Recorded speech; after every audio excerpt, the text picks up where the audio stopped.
beginning later today. It is high season for vacations in the Caribbean.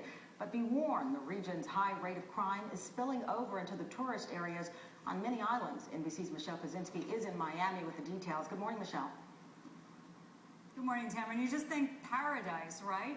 But what do you believe the UN says as a region, the Caribbean has the highest murder rate in the world? And it says something that the people who brought this to our attention work in the tourism industry. I mean, they want people to go down there, but they feel that it has reached a level that tourists should know about it. The lure is all too obvious, but many now who race here to soak up the sun are coming face to face with a darker side. High rates of crime throughout the Caribbean islands. In January, 29-year-old American Nina Nielsen stabbed to death in Antigua while there for a wedding. On breathtaking St. Kitts last month, a busload of cruise passengers robbed at gunpoint. Same island where an elderly British couple was shot to death in their beds. In St. Thomas, 14-year-old tourist Lise Marie Chaparro killed by gang gunfire. All of this just this year. In 2008, Welsh tourists Ben and Catherine Mullaney were robbed and murdered on Antigua on their honeymoon. There's a definite increase.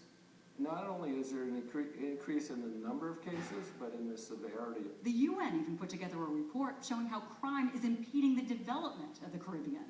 In murder rates, this collection of tiny islands tops the world. Assaults well above the world average. In the Bahamas, rape is at a disturbing level. That's where this young woman we'll call Julie was pushed into a taxi when she was 17 on vacation with her parents 3 years ago. She was looking for the beach. I tried to get away, and he came after me. Driven instead to a secluded, squalid apartment and raped. I was in a downtown area with stores and shopping, and I mean, it doesn't have to be a back alley at night, you know? On Nevis, American expat Harry Hallstrom got so fed up. This fellow's been robbed more than once. He recently started his own crime reporting system. People call him to make a record of what happens to them. A lot of people now are putting their houses on the market and leaving the island. Because of crime? Because of crime. There have been efforts made to toughen penalties. St. Kitts recently started hangings on a wooden gallows inside this 19th century jail with a Satan door knocker.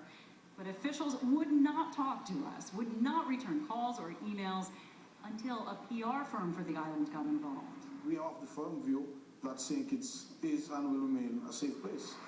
As wonderful as this island is for most, crime has been hanging around here like a dark and ominous cloud.